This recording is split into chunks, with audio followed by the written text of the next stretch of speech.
If your chord progressions sound awkward, jumpy, or disconnected, this might be why. There's a simple principle used by composer, arrangers, and great songwriters everywhere that makes chord changes feel smooth and effortless. And once you understand it, you'll start hearing it everywhere. So how do professional guitarists and arrangers connect two seemingly random chords together? Well, the secret sauce is voice leading. And voice leading for arrangement purposes is just this idea that the superior voices in any two given chords should be connected by at most a tone apart. So let's say, for example, I have a 2-5-1 in G major. That would be A minor 7, D7, and G major 7. Somebody who doesn't know the concept of voice leading might play it like this.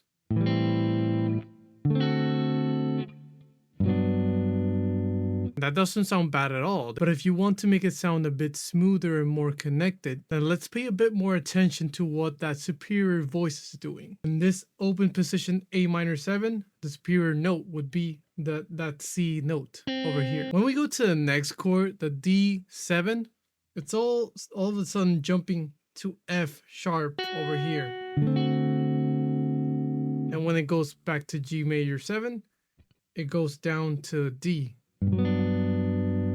But this could sound way more connected if we do the following. Maybe if we play that A minor 7 over here, then the D7 over here, and then G major 7 right here.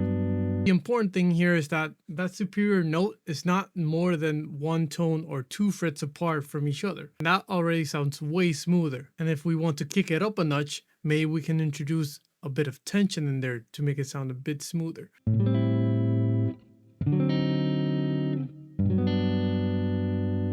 And all that superior voice is doing, in other words, the voice that's leading the progression, it's just going E, E flat, and then D. This is the smoothest way to connect any two chords. But the thing here is that it doesn't have to be two chords from even the same key. Really, we can use this idea to connect any two chords from any key. That's how you see people like Jacob Collier connecting seemingly random chords together in the smoothest way possible. In another channel that I have where I covered video game music, I did a cover of the Super Smash Bros. Brawl theme, and I used the craziest harmony for that, but it's really just using the voice leading principles I'm talking about. So for example, if the melody goes like this, then I'm just harmonizing that G note that part ends on. So in the first chord, I did the same as the original song, A flat major, but after that, I went to G7 flat 13. Then after that, G flat 13 flat 9. And then F dominant. That's already pretty crazy, but what's going on there is I'm just moving the voices chromatically almost. Really, the inner voicings are just going not more than a tone apart from each other. So they're really going. That's what's going on inside the voices of those chords. So that sounds like this all together.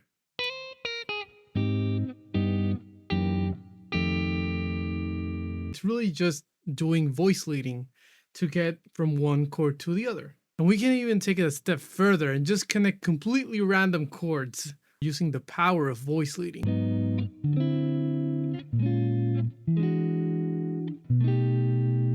Now let's talk about why this technique works so well for arranging. So reason number one it works is because it works with how we hear patterns in music. So our brains really latch on to those patterns that we do, and voice leading is a really great example of using patterns in music because you're doing one of two different intervals in those leading voices. It's either a half a tone apart or a complete tone apart from one chord to the next. So our brains really do love voice leading. The second reason it works so well is because it connects the harmony by emphasizing the common notes between those chords in the progression. Since a lot of these notes will move at most a tone or even repeat a lot, it really highlights the common tones between those chords, and that gives it a sense of unity.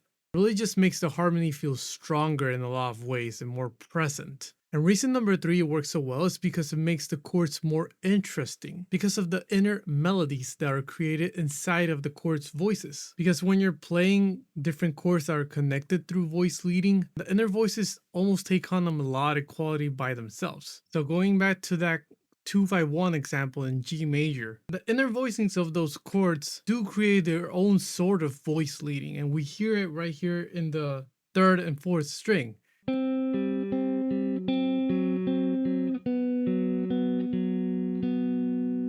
And that's almost a melody unto itself.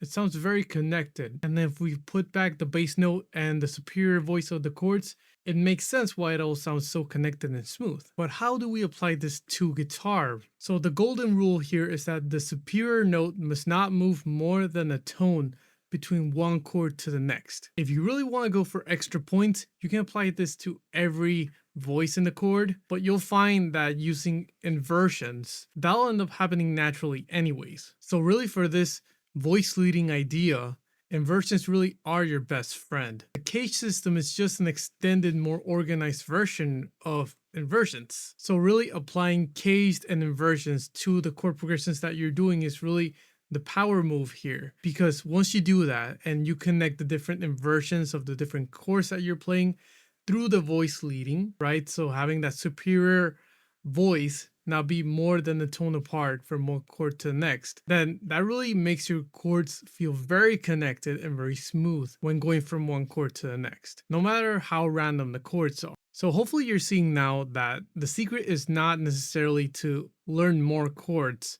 but rather to learn how to actually connect the chords that you know. So start paying attention to the movement between the individual notes in your chords, and you'll be surprised at just how much smoother the progressions will become. And if you'd like to go deeper with all this and gain the foundational knowledge to achieve all this, I've prepared a free guide for you called 3 Steps to Fretboard Mastery. In it, you'll find everything that you need to understand not just the cage system, but my entire system to make the entirety of the neck makes sense in a visual and simple to understand way, which is really the foundation to be able to achieve smoothness in your progressions using voice leading. So if that interests you at all, you can check it out in the link in the description down below. And until next time, keep practicing.